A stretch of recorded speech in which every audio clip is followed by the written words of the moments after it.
over the whole of Anatolia, 25% of the population dies.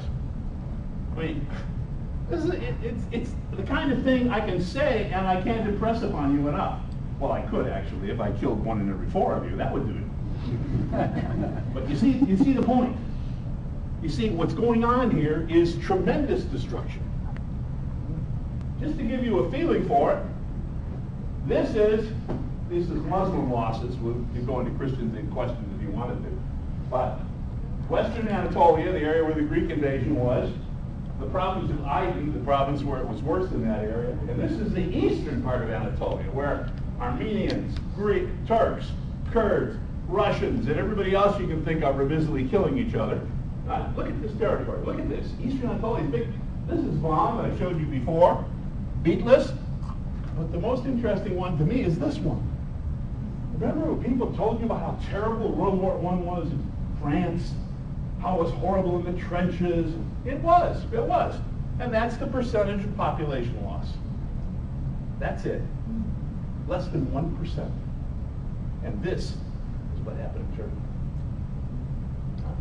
More than 25 times as bad as anything that happened in the West. And once again, we have to ask ourselves, why don't we know that? Another simple thing that we kind of thing you don't think about. These are statistics, and we only have very limited statistics. This is the area of the Greek invasion. We don't have anything for these, but we have these. These are just dead animals. Not the kind of thing you think about. You don't think of war in terms of dead animals, but if you don't have animals, you don't have a farm.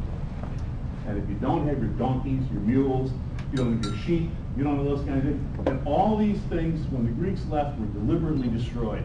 Many of them, of course, died in the war. But when you leave a place, when you're defeated, you wipe out everything in your path or you take it with you. That's the tradition of warfare in that area, unfortunately. So this is what they ended up with. This is what the Turks had to do. And I'm not giving you all of these statistics by any means. If you look at things like olive trees, you don't think in terms of human loss in terms of olive trees. But indeed, when you chop down all the olive trees, what do people have? They have, maybe if they can get the seeds, another 50 years to get them going again, which is pretty much what happened.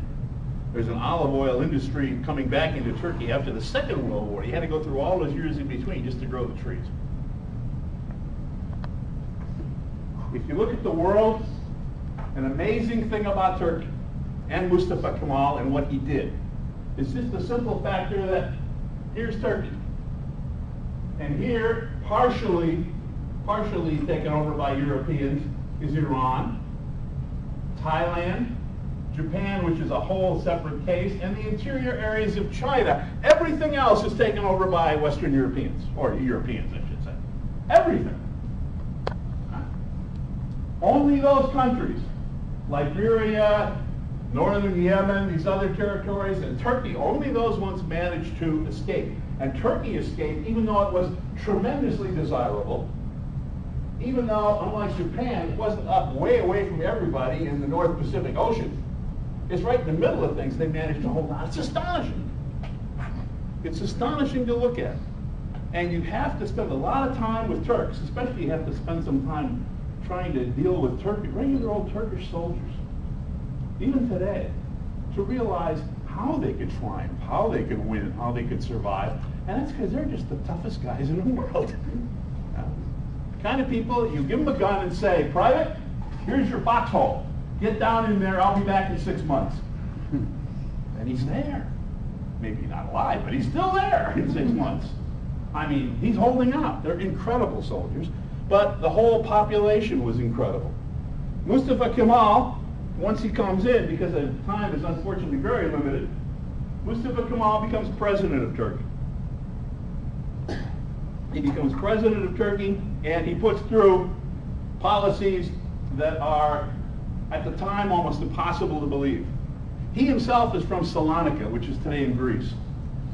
Greece has taken over this territory in 1912, actually. And from then on, the Turks in that area are pretty well gone. Well, once the Greeks are defeated in Anatolia, the cry all over among the Turks is on to Salonika. Take that land back. fight against the Russians, go up there, take over the land, rebuild the Ottoman Empire. And he says, no, stop. He sets up a national policy called peace at home, peace abroad. Or in other words, look at what's happened to us because of all these wars. Look at the destruction, the death, and now you idiots want to carry it on? Forget it. And they say, but we're right and our cause is just. And he says, I don't care. You're still just as dead. So stop. Stay here. Be satisfied with what you have and rebuild Turkey. Which is what happened. The reforms that he puts through are fundamental and basic and ones that are hard even to comprehend. The language that people use, that people wrote in, is called Ottoman Turkish. And all those of us who had to spend years of our lives trying to learn this impossible language know why it was changed. For one thing, it doesn't fit Turkish. It doesn't fit the way Turks say things. For instance, the Turks have one H. The Arabs have three H's. And any of those H's is going to be pronounced. But to write it, you've got to know not how it sounds, but you've got to memorize which H they use. On the other hand, there are some characters in Arabic, like a K, look in Arabic called a kef, that could be a G, an N, or a K in Turkish. Which ones? And the answer is you only knew if you went through many, many years of schooling. So it was an elite sort of thing. But for the regular people, forget it. So what does he do? He changes it around. He changes it. Now imagine if I walked in here and told all of you that as of a month from now, you're all going to be writing with Arabic characters. Or even Cyrillic characters. Huh? How easy would it be to get away with that? He did. He told everybody that their clothes were all wrong. Now, really, there was nothing wrong with their clothes, but it's a symbol of the need to change. A symbol of the need to change. And very importantly, we'll forget about, European law codes, changing the old world. I don't have time to go into why that's really a big deal in Islam. But changing the law so that it's a secular law code as opposed to a religious one is a very, very big deal. But what I really want to stress to you is this. Female suffrage. Not too many years after America granted female suffrage, actually. Women voting. Not just voting, but Ataturk making sure, as the head of his party, making sure that he had women on the list to be elected to parliament. And many were. Making sure that he would create a system where ultimately Turkey even got a female prime minister. This, to my mind, is almost the height of civilization. As he himself, Ataturk, said, you can't really be civilized if half your people don't count. I don't think we have time for questions, right? So I will say thank you very much. And I'm sorry.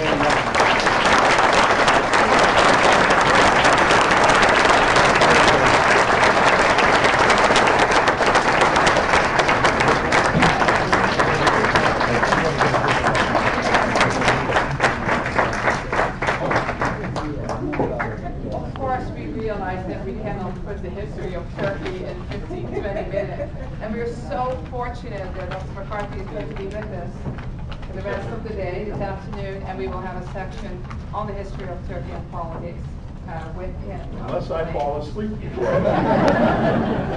Dr. Staples, President.